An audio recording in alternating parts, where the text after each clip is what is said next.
Hello everyone, welcome to my channel Revise. आज का हमारा टॉपिक है Guillain Barre syndrome. What is Guillain Barre syndrome यानी कि जीबीएस? ये क्या है? ये एक रेयर न्यूरोलॉजिकल डिसऑर्डर है, एक दुर्लभ सिंड्रोम है। इसमें हमारा जो इम्यून सिस्टम है वो गलती से पेरिफेरल नर्वस सिस्टम को अटैक करने लगता है। ठीक है, 78,000 लोगों में से किसी एक व्यक्ति को ये सिंड्रोम होता है, राइट? अब ह्यूमन न्यूरल सिस्टम के बारे में जान लेते हैं। एक होता है सेंट्रल नर्वस सिस्टम और एक होता है peripheral nervous system. Central nervous system में ब्रेन और स्पाइनल कॉर्ड शामिल होती हैं और ये हमारे इंफॉर्मेशन जो हमको प्राप्त होती है उसको प्रोसेस करता है, ठीक है, और जितने भी बॉडी फंक्शन होते हैं उसको कंट्रोल करता है। और पेरिफेरल नर्वस सिस्टम में वो सारी नर्व्स शामिल होती हैं that connect the brain and the spinal cord to the rest of the body. अब इससे जुड़े कुछ फैक्ट्स के बारे में जान लेते हैं। इस सिंड्रोम की पहचान फर्स्ट वर्ल्ड वॉर के दौरान हुई थी, जब अचानक से 2 सैनिक पैरालाइज हो गए थे। तब फ्रेंच मिलिट्री के जो डॉक्टर थे, डॉक्टर गिलियन और डॉक्टर बारे, इन्होंने इन सैनिकों की जांच की थी और इस सिंड्रोम के बारे में बताया था। इसीलिए इस सिंड्रोम का नाम जीबीएस पड़ा। अब इसके कुछ कारणों को जान लेते हैं कि ये क्यों होता है। वैसे तो एज सच कोई सॉलिड इंफॉर्मेशन नहीं है, कोई पुख्ता जानकारी नहीं है कि ये सिंड्रोम क्यों होता है, लेकिन अक्सर ये सिंड्रोम किसी वायरल इन्फेक्शन या बैक्टीरियल इन्फेक्शन के बाद ही होता है। ठीक है, इसका क्या असर पड़ता है? चूंकि जीबीएस जो है हमारे नर्वस सिस्टम को अटैक करता है, ठीक है, इसलिए ब्रेन और मसल्स के बीच जो संपर्क होता है उस पर भी असर पड़ता है। इससे जो मांसपेशियां होती हैं, जो मसल्स होती हैं, वो कमजोर हो जाती हैं। ठीक है, और अगर सीवियर कंडीशन हो तो व्यक्ति पैरालाइज भी हो सकता है। ठीक है, उसको पैरालिसिस का अटैक आ सकता है और सांस लेने में भी दिक्कत आती है। और डब्ल्यूएचओ के अनुसार जीबीएस किसी भी एज या जेंडर के व्यक्ति को हो सकता है, लेकिन पुरुषों को इससे सबसे ज्यादा खतरा है।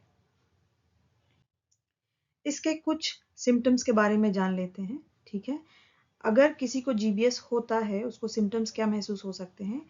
उसके हाथों और पैरों में अचानक से वीकनेस महसूस होने लगेगी, कमजोरी महसूस होने लगेगी और नमनेस महसूस होने लगेगी। कुछ महसूस ही नहीं होगा, शरीर एकदम नम हो जाएगा, सुन्न हो जाएगा। ठीक है, और क्योंकि इससे जो मसल मूवमेंट है वो अफेक्टेड होती हैं तो उनको चलने फिरने में भी दिक्कत आती है, राइट? और सीवियर कंडीशन में बताया कि आदमी को पैरालिसिस हो सकता है और सांस लेने में भी तकलीफ आ सकती है। अब कुछ ट्रीटमेंट्स की बात कर लेते हैं। अगर किसी को जीबीएस होता है तो 6 महीने से लेके 2 साल तक का समय लग सकता है to recover, fully recover, right?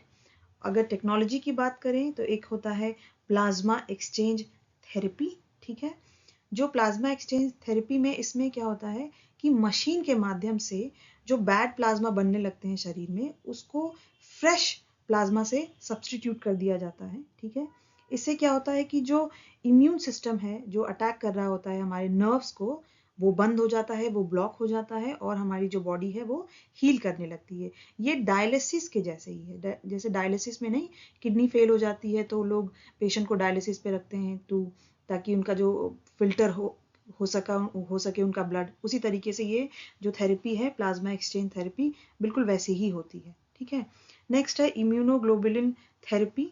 Immunoglobulin are special proteins, right, जो कि हेल्प करते हैं इन्फेक्शन से और हमारे जो इम्यून सिस्टम है उसको रेगुलेट करते हैं। इस थेरेपी में जो डॉक्टर्स क्या करते हैं, डॉक्टर्स हाई डोसेज लेते हैं, ठीक है, हेल्दी एंटीबॉडीज का, और पेशेंट के ब्लड में इंजेक्ट कर देते हैं।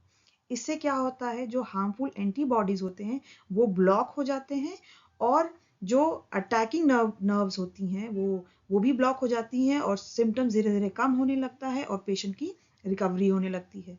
क्योंकि इसमें जो मसल है वो अफेक्ट होती हैं, इसीलिए पेशेंट को फिजियोथेरेपी और रिहेबिलिटेशन बहुत हेल्प करेगा ताकि उनकी जो रिकवरी है वो अच्छी से हो सके।